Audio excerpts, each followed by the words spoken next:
Toujours très heureux d'échanger sur ce sujet qui me tient à cœur.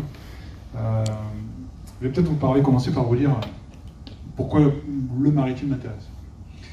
Quand je suis arrivé à l'Assemblée nationale donc en 2017, donc je suis à la commission des finances et on nous donne la possibilité de choisir le domaine sur lequel on veut auditer ou en tout cas contrôler le budget de l'État. Et donc j'ai choisi les affaires maritimes.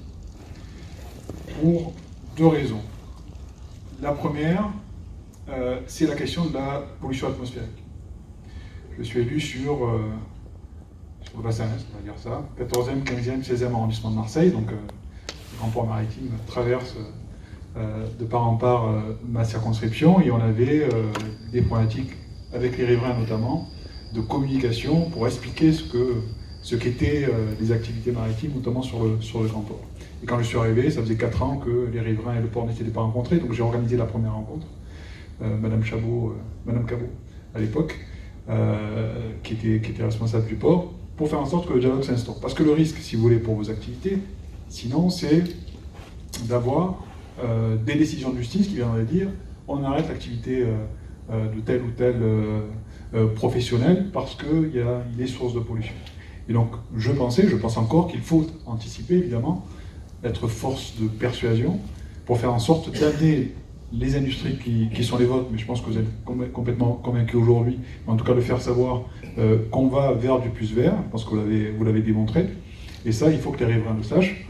Et depuis, malheureusement, la France a été condamnée par la CGUE, je crois que c'était en 2019, par le Conseil d'État aujourd'hui, à verser une amende de 10 millions d'euros parce que les efforts ne sont pas suffisants côté pouvoir public sur les questions de la pollution. Donc c'est un vrai sujet sur lequel évidemment il faut qu'on avance, et je pense que depuis quelques années, notamment sur la place maritime marseillaise, beaucoup d'efforts ont été faits et ça se sait. Et donc ça c'est plutôt heureux, et moi en tant que parlementaire, j'ai essayé d'apporter ma pierre sur, je pense que vous avez entendu parler de l'amendement sur le suramortissement des navires que j'ai porté, ça a été le premier, compliqué à défendre à l'Assemblée, mais qui a été voté.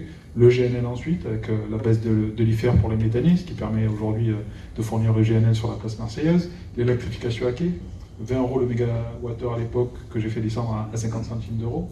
Et évidemment la zone écart que la France porte aujourd'hui pour faire en sorte qu'en Méditerranée, on ait le même traitement, entre guillemets, que ce qu'on a en Bretagne sur l'émission de taux de soufre. Donc ça, c'est la première raison qui me paraît importante, parce qu'il ne faudrait pas que les efforts que vous faites en tant que professionnel soient conditionnés à justement ces problématiques environnementales qui, sur le plan, j'allais dire, réglementaire, peuvent être un frein. Et donc il faut anticiper, montrer que les efforts sont faits, les encourager. Et je salue d'ailleurs ce que la place maritime marseillaise a pu faire. Vous êtes là pour en témoigner, la CMA-CGM aussi, en refusant par exemple de passer par l'Arctique ou en achetant des navires au GNL. Il y a aussi des signaux comme ça qui montrent qu'il y a une vraie prise de conscience et qui est en écho avec ce que la population évidemment demande. Il y a une deuxième raison qui m'a poussé évidemment à travailler sur la question du maritime, c'est la question d'emploi, qui est beaucoup plus au cœur de ce qu'on évoque aujourd'hui. J'ai été assez surpris, alors j'ai fait voter une résolution à l'époque à l'Assemblée sur l'importance du GNL et de l'hydrogène à terme dans le domaine maritime. Et quand je sors donc je prends la parole, donc j'expose un peu la résolution qui a été votée à l'unanimité, et je suis assez surpris par le fait que énormément, en tout cas une quinzaine de parlementaires sont venus me voir en me disant j'ai appris des choses. Je ne savais pas que les choses se passaient comme ça dans le domaine maritime. Je ne savais pas quelle était l'importance de la mer pour la France, etc. etc. Et je dis surpris parce que je trouve que la France n'est pas suffisamment tournée vers la mer. Je pense que ça, vous le constatez aussi. Et à Marseille aussi. À Marseille aussi, parce que le lien historique qu'il y avait entre le port et les habitants marseillais s'est étiolé, tout simplement parce qu'il y a beaucoup moins de Marseillais qui travaillent au port. Moi, je ne connais pas dans mon entourage de personnes qui travaillent dans une activité maritime ou au port. Et donc je pense que ça rejoint un peu le point numéro 1, c'est-à-dire qu'il faut recréer ce lien, et la question de l'emploi, à mon avis, est extrêmement importante.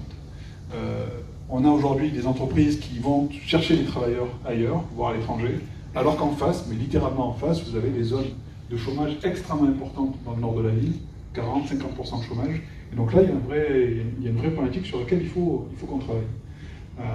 Et donc je remercie d'ailleurs les efforts que vous faites et l'outil que vous avez proposé. Moi, j'avais organisé une réunion il y a juste avant l'été, justement pour faire en sorte que les acteurs de l'emploi, de la formation, mais aussi les entreprises, certaines d'entre elles, évidemment, tout le monde ne pouvait pas être là, mais puissent se voir pour échanger tout simplement, pour voir comment est-ce qu'on peut mieux travailler ensemble. Et certains se sont découverts, c'est-à-dire que M. Ardelais me disait hier qu'avec l'AFPA, il montait un outil de formation, qui est là aussi d'ailleurs, suite à la réunion que j'avais organisée à l'époque. Donc c'est très bien, mais dommage que ce soit le député qui organise la réunion pour que ces gens se rencontrent, si vous voulez.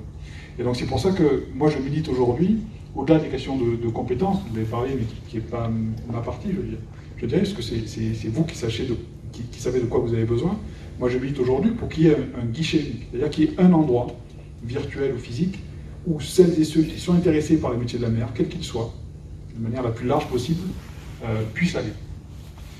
Ça peut être sur le net, ça peut être physiquement, mais il nous faut, je pense, ce lieu-là, cet outil-là, pour faire en sorte que l'on facilite le plus possible celles et ceux qui souhaitent, à un moment donné de leur vie, travailler dans les métiers du maritime, faciliter ce cheminement.